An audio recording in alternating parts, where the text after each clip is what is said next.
আসসালামু আলাইকুম। বাংলা ভাষায় পিএইচপি কোডিগনেটর ফ্রেমওয়ার্ক দিয়ে আমরা একটা স্ট্যাটিক সাইটকে ডাইনামিক সাইটে রূপান্তরিত করার চেষ্টা করব। তো আমাদের এই প্রচেষ্টাটা আজকে আমরা শুরু করলাম। তো আশা করি আমরা স্টেপ বাই স্টেপ এটা কমপ্লিট করতে পারবো। তো আমাদের এখানে আমরা একটা স্ট্যাটিক সাইট নিয়েছি আমাদের স্যাম্পল হিসেবে। এটা HTML CSS এবং জাভাস্ক্রিপ্ট দিয়ে তৈরি একটা সাইট। এটা মূলত একটা পোর্টফোলিও সাইট। এই সাইটটাকে আমরা পিএইচপি কোডিগনেটর ফ্রেমওয়ার্ক দিয়ে ডায়নামিক করব এবং আমরা ব্যাকএন্ড থেকে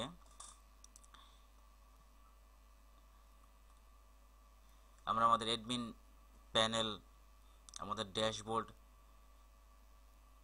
ক্রিয়েট করে আমরা আমাদের সাইটটাকে ডায়নামিক করে তুলব।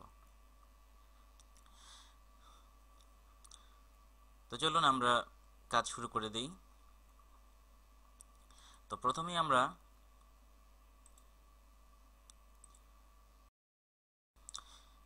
আমরা বোঝার চেষ্টা করি যে পিএইচপি কোডিগনেটর ফ্রেমওয়ার্ক মূলত এমভিসি প্যাটার্নে কাজ করে। এমভিসি মানে হলো মডেল, ভিউ, কন্ট্রোলার, তিনটা প্যাটার্নে সে কাজ করে। তো আমরা কাজে নেমে পড়লে আমরা আশা করি আপনাদের বুঝতে সুবিধা হবে। তো আমরা প্রথমেই কোডিগনেটরটা ডাউনলোড করে নিই। তো ডাউনলোড করার জন্য আপনারা গুগলে কোডিগনেটর লিখে সার্চ করলে আপনার কোডিগনেটরের যেই অফিসিয়াল ওয়েবসাইট আছে সেখানে চলে যাবে। যে প্রথম যেই লিঙ্কটা আসবে কোডিগনেটর এলিস ল্যাব, সেখানে গেলে আমরা কোডিগনেটর ডাউনলোডের জন্য যেই আমাদের একটা পেজ দিতে আমরা এখান থেকে ডাউনলোড করতে পারবো। তো আমার কাছে আগে ডাউনলোড করে আসে বিধায় আমি নতুনভাবে ডাউনলোড করতে যাচ্ছি না। তো আমি দেখি আমার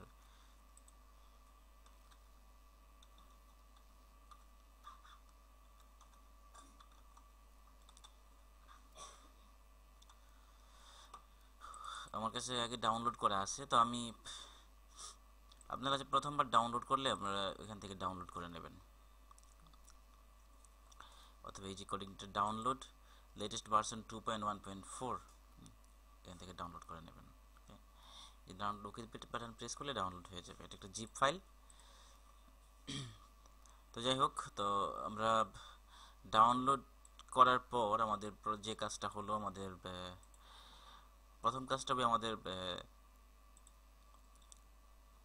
ওয়ার্ম সার্ভারটা রান করা, অথবা যদি আপনারা জ্যাম্প ইউজ করেন তাহলে জ্যাম্প রান করা, এবং ওয়ার্ম সার্ভার ইউজ করলে ওয়ার্ম সার্ভারের www ডিরেক্টরি আমরা এভাবেও যেতে পারি,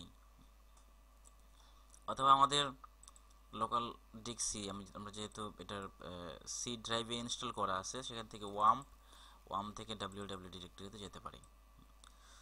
তো এটা আমাদের রুট ফোল্ডার। তো আপনারা যারা জ্যাম্প ইউজ করবেন তারা htdocs ফোল্ডারের মধ্যে একটা ফোল্ডার ক্রিয়েট করবেন। যেমন আমরা www ফোল্ডারে একটা ফোল্ডার ক্রিয়েট করছি, আমাদের প্রজেক্ট নেমটা আমরা দিব। তো আমরা যে প্রজেক্ট নেম দিচ্ছি এবং প্রজেক্ট নেম দিচ্ছি 1। তো অবশ্যই খেয়াল রাখবেন যে প্রজেক্ট নেমটা হবে ছোট হাতের অক্ষরে, এবং তার মাঝে কোনো স্পেস না দেওয়াটাই বেটার। স্পেস দিলে পরবর্তীতে পিএইচপি কোড অনেক সময় সমস্যা করতে পারে। তো আমরা এই প্রজেক্ট 1-এর মধ্যে আমরা কোডিগনেটর ফ্রেমওয়ার্কের যে ফাইলগুলো আছে সেগুলোকে আমরা এক্সট্রাক্ট করে দেব।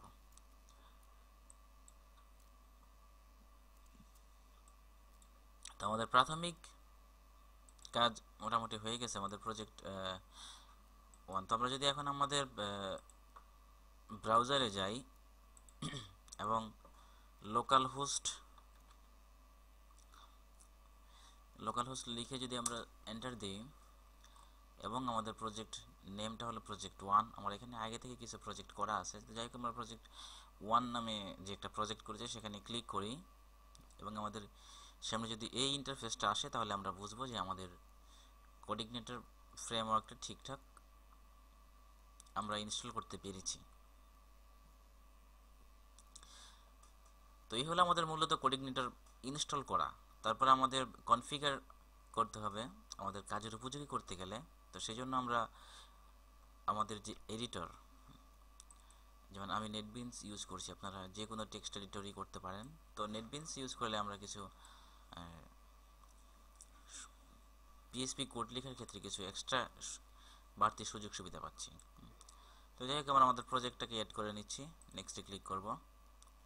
তারপর ব্রাউজে গিয়ে আমরা আমাদের প্রজেক্টকে চিনিয়ে দেবো। আমাদের প্রজেক্ট হলো প্রজেক্ট 1। তো আমরা আমাদের প্রজেক্ট নামটা দিয়ে দিই এবং ফিনিশ বাটনে ক্লিক করব। আমাদের প্রজেক্ট চলে আসছে। তো এখানে খেয়াল করুন আমরা জানি সব সময় যে আমাদের প্রথম যে পেজটা আমাদের ব্রাউজার দেখাচ্ছে, তো এখানে কিন্তু আমাদের ইন্ডেক্স পেজটা ওপেন হয়েছে। আমাদের যে ইন্ডেক্স পেজটা আছে রুটে, সেই পেজটাকে সে শো করতেছে। তো আমাদের মূলত কনফিগার করতে হবে। তো তার আগে আমাদের প্রথম যে কাজটা করতে হবে, আমরা প্রাথমিক কাজটা করে নিই। আমি আমার আগের একটা প্রজেক্ট থেকে আমাদের htAccess নামক একটা ফাইল আছে, সেটাকে আমি কপি করে নিয়ে এসে আমাদের এটা মনে রাখবেন রুট ফোল্ডারে দিতে হবে।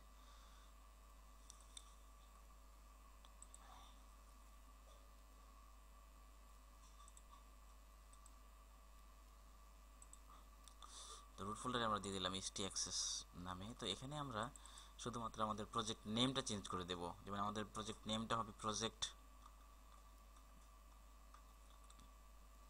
_1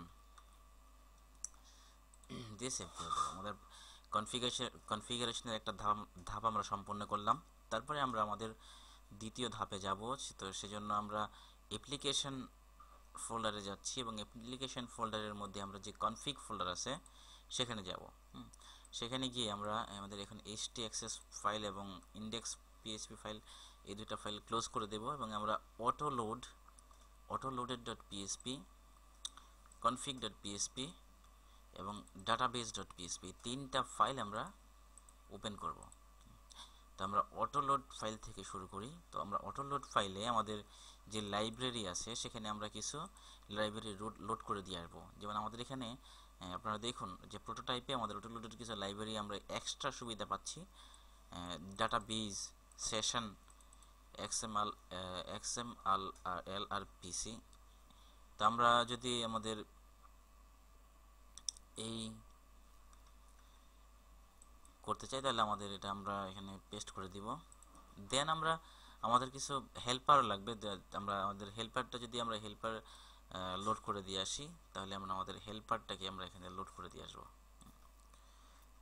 তো এখন খেয়াল করুন, আমরা ডাটাবেজ লোড করলাম, সেশন লোড করলাম, দেন এটা আমাদের ডাটাবেজের সাথে কমিউনিকেশন এখানে দরকার হয় যে XML আর PC, এবং আমরা URL ফাইল হেল্পার লোড করলাম। তো আমরা অটোলোড কনফিগে আমরা কিছু কনফিগ করব, দেন আমরা এটা লোড করব। তো দেখুন আমরা যদি এখন সেভ করে আমাদের ব্রাউজারটাকে রিলোড দিই, দেখি আমাদের প্রজেক্ট ঠিক থাকে কিনা। খেয়াল করেন আমাদের এখানে কিন্তু একটা এরর মেসেজ চলে আসছে। তো এরর মেসেজটা আমরা যদি প্রাথমিকভাবে এই এররটাকে সলভ করতে চাই তাহলে আমাদের প্রথমে যে কাজটা করতে হবে, যেহেতু আমরা ডাটাবেজ লোড দিয়েছি লাইব্রেরিতে কিন্তু আমরা কোনো ডাটাবেজ ক্রিয়েট করে নাই, তো আমরা ডাটাবেজ ক্রিয়েট করে আসি। তো সেজন্য আমরা আবার লোকাল হোস্টে যাচ্ছি, দেন আমরা PSP_MyAdmin-এ যাব।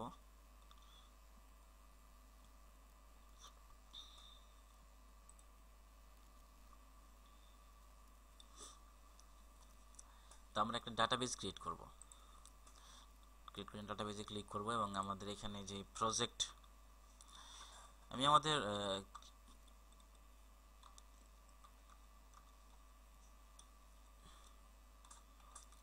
প্রজেক্ট 1 নামে তৈরি করলাম এবং কোলেশনটা আমরা দিব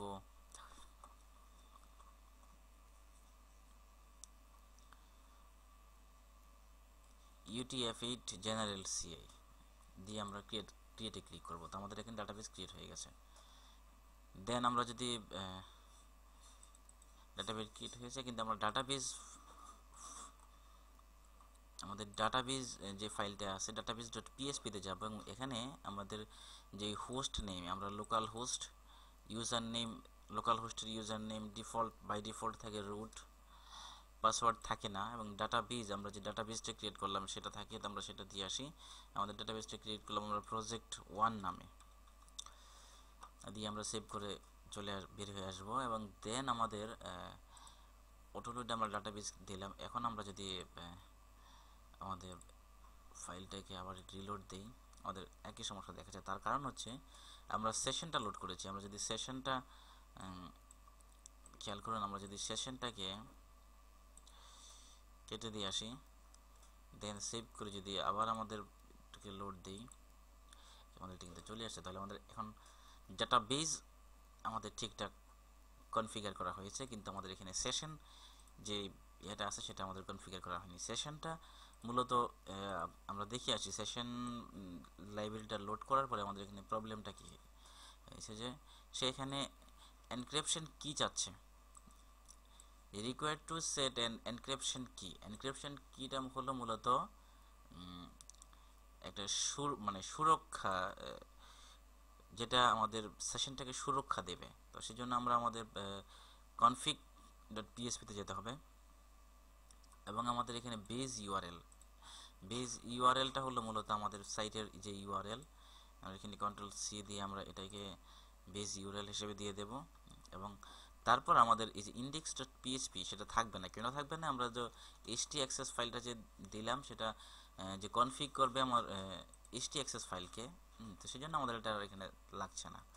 তো দেন আমাদের যেটা করতে হবে, যে আমাদের যে এনক্রিপশন কিটা আছে সেটা দিয়ে আসতে হবে। যে এই যে দেখুন এখানে 227 নম্বর লাইনে এনক্রিপশন কি, এটা যে কোনো একটা কিছু দিলেই হবে।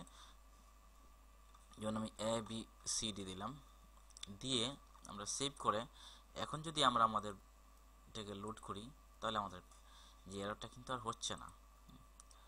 তো আমরা অটো লোডে যাই, কনফিগে আমরা একটা ফাইলে যে config.php ফাইলে কনফিগারেশন করলাম, তো সেটা আমরা উল্লেখ করে দেব। সেটা হলো আমরা কনফিগ ফাইলে আমরা কনফিগ করলাম, তো সেটা আমরা এখানে উল্লেখ করে দিয়ে সেভ করে দেব। এবং আমরা তো আমাদের লোক সার্ভারটাকে চিনিয়ে দিয়েছি। তো এই হলো মূলত আমাদের কনফিগারেশন।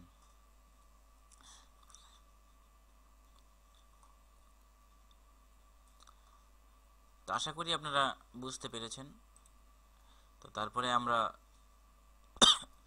নেক্সট টিউটোরিয়ালে আমরা দেখব যে কিভাবে আমরা আমাদের একটা প্রজেক্টকে, আমাদের যে প্রজেক্টটা আছে সেটাকে আমরা কিভাবে আমাদের ফ্রেমওয়ার্কের অন্তর্ভুক্ত করতে পারি। ধন্যবাদ সবাইকে, ভালো থাকবেন।